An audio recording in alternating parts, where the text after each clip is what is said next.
Manchester United 0, Everton 1, an abysmal performance last night at Old Trafford. We've got 5 talking points to go through in relation to the game. Ruben Amorim is coming under criticism. The players are coming under criticism. Is there any positives?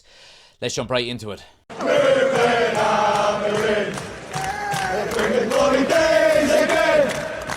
We're back from the strengthening. It's in the rest around.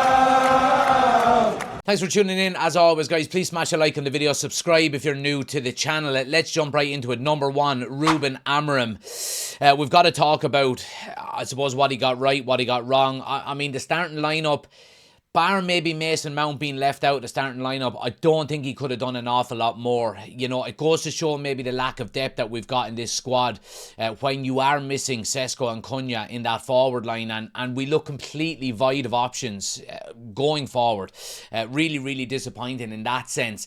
But there was some areas that Ruben Amorim did get wrong last night. I thought his substitutions, especially the Delo one, was really, really concerning. You know, you're putting a right full back at left wing back. It just didn't make any sense to me. It really didn't. You know, what are the other options there? I think the only real option and the option that I think he should have gone with was basically changing the formation, and we know he's not going to do that. You know, why not go with Lenny Yoro and De Ligt as 2 centre backs, push Luke Shaw out onto that left hand side, you know, and you can bring Mason Mount on then as an extra forward player. Outside of that, we're seeing a lot of criticism about, you know, why did he leave so many players, so many defensive players on? We didn't have the options on the bench. Who didn't come on last night? Okay, Shea Lacey is a forward player, but the chap is 18 years of age and has never played for the first team before, as far as I'm aware. Outside of that, you've got Manuel Ugarte, who's not going to do anything. You've got, you know, I think Aidan Heaven was on the bench, who's not going to do anything. You've got Terrell Malacia, who, you know, I think it's his first match day squad in God knows how long. The options were very limited for Ruben Amorim. The one issue that I would have is that, and we've seen it a couple of times when Everton had a goal kick, we were a flat back 5 and they had one player up front.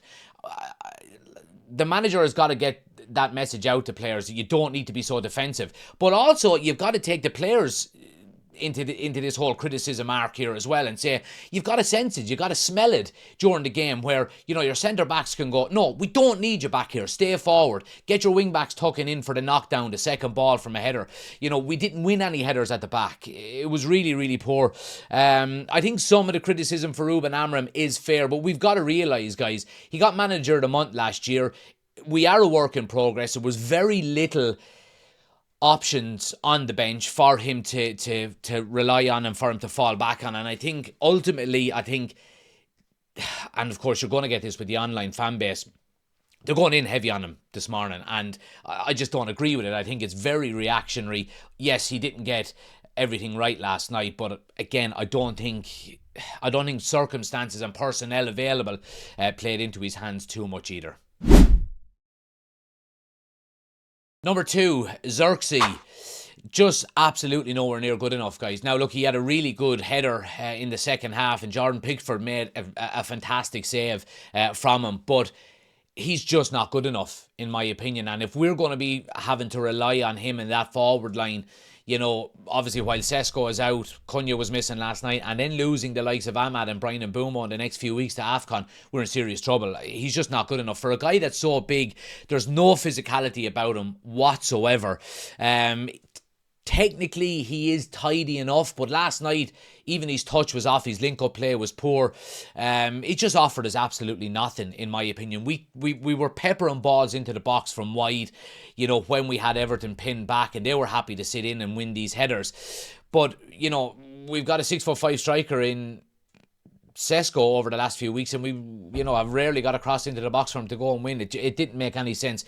Look, Xerxes is looking to move on from Manchester United. There's talks of him going on loan in January back to Serie A, maybe Roma or whatever the case. He's not good enough. It's a signing that hasn't worked out for Manchester United. And, you know, this whole, I suppose, standards that Omar Barada has set, you've got 2 years to prove yourself, and if not, you move on. I think he's gone. If not in January, absolutely at the end of the season. Get as much money in the door as you can and move him on. We've got a real issue with that forward line now. With Sesko out for a month, and you're going to be losing Mbeumo. Obviously, Cunha is expected to be back on the weekend. Ahmad is going to be missing as well. you know, there is a real lack of depth in that forward line, and it's a concern going into a busy period now in December.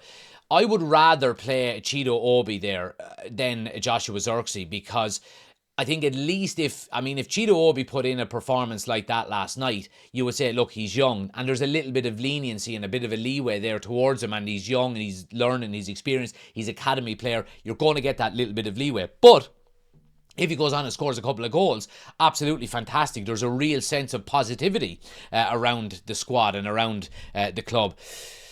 Yeah, it's a concern, that forward line. Zirkzee, absolutely nowhere near good enough, and we've really, really got to come up with some ideas between now and the middle of December, because when we do lose the likes of Ahmad and Mbeumo to AFCON, we're going to be very, very short in that forward line.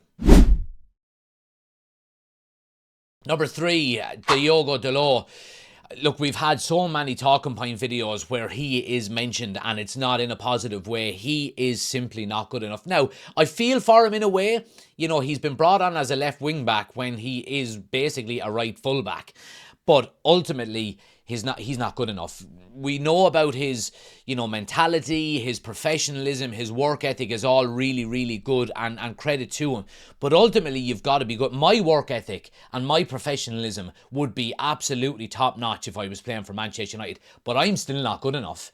And Dalot falls into that category. He is not good enough. He plays safe all the time.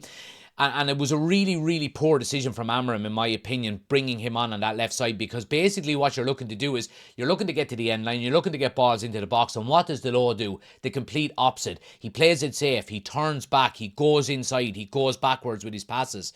It's just absolutely not good enough at all. And it's been going on for far too long with him now. It really, really has. His decision making in key moments is really, really inconsistent. It's so bloody frustrating when it happens. His crossing is not good enough. His passing is not good enough. You can carry one or two players in a team, but when you're looking at someone like Diogo Dalot, Joshua Zirkzee, Ugarte when he plays, Dorgu on that left-hand side is nowhere near the finished article. Luke Shaw, nothing going forward. You cannot be carrying too many players like that, because it's going to come back to bite you in the arse. It really, really is, and we saw that last night. You need, especially in that wing-back position, because Amorim is so focused on playing this style and this system, and I'm okay with that. Fine, absolutely. Pick a style, play with it, and learn how to do it. But when you've got wing-backs like that, you need reliability in those positions, and Dalot does not offer you that reliability, both going forward and defensively. We really, really need to look to strengthen that area, both right and left wing-backs, if not in January, definitely in the summer. The priority, and everyone is talking about midfield, the 2 number 6s, and absolutely that needs to improve, but our wing-backs are nowhere near up to standards. Number 4, missed opportunity. We spoke, obviously, before the game and, obviously over the international break about the favourable fixtures that are coming up for Manchester United, and we fall at the first hurdle. We really, really do. We spoke about having an opportunity to put some good points on the board and some, substantial points on the board, and try and move up and be at the top end of that gap when it does occur between maybe the top 5 and 6 and the middle maybe 8 or 9 teams. And we fall at the first hurdle, and it's really, really disappointing. You're playing against 10 men for 75 minutes of a game and you can't get a result. It's absolutely not good enough.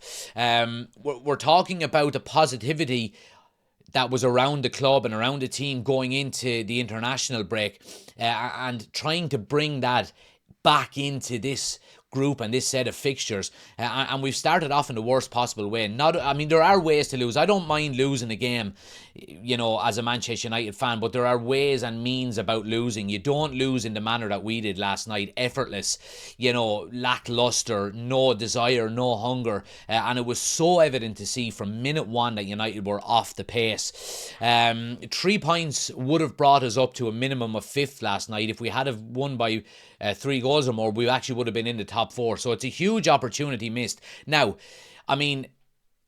albeit it's not the end of the world, we speak about that gap and what's there. And, when you look at the Premier League now, we're still only I think we're still only 3 points off of top four, the same way we were before going into last night's game. But again, you've got to start putting points on the board before that gap starts to grow. Because we've got a difficult game on the weekend. We'll speak about that in a minute. But if you go the next couple of games and continue to drop points, all of a sudden you're finding yourself at the wrong end of that gap, and we can't afford to do it. Huge opportunity missed last night to really set the stake for that European spot. At number 5, United must bounce back. Now, it's a difficult game on the weekend, Sunday, away to Crystal Palace. Never an easy game. They'll be well drilled, and a good side, in fairness to them, with a good manager.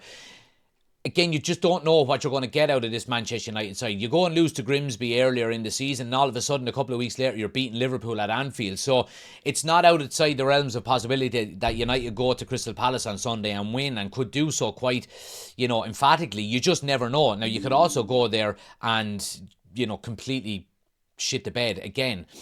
You just don't know with this team. Obviously, you're getting the likes of Cunha back for the weekend, which is absolutely massive. I think the starting 11 on Sunday needs to be absolutely on point. I think Mason Mount probably has to play in the forward line with Mbeumo and Cunha. Wing backs, what are we going to do there?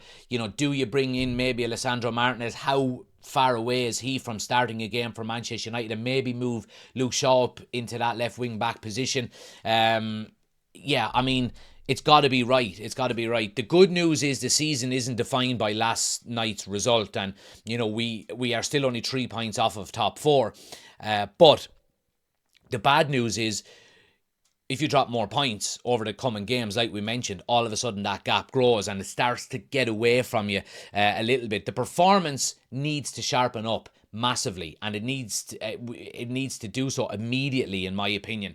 It really does. The response to last night's game is everything now. How do you respond? It's been all positivity over the last 5 or 6 weeks, and now we're seeing a little bit of a resurgence of the old Manchester United under Ruben Amorim. Poor performance, lacklustre, no hunger, no desire. How do you respond to that? And that's what's going to, I suppose, really put the dagger into these players if they don't respond. But if they do and they bounce back on the weekend, brilliant. You can put it down, the game last night to a blip, or whatever the case may be. We need to get more consistent. Now, the consistency was there before the international break, right? Let's hope it's a blip last night and get some consistency back, because like we said, there's a favourable run of fixtures over the next few weeks that where you can put, hopefully some decent points on the board. Let me know your thoughts in the comment section below, guys. Let me know your thoughts about Ruben Amorim. Do you think he got it wrong? The players, how do we bounce back? Let me know in the comment section below. Get your comments in. Smash a like on the video. Subscribe if you're new to the channel. And I'll see you on the next one.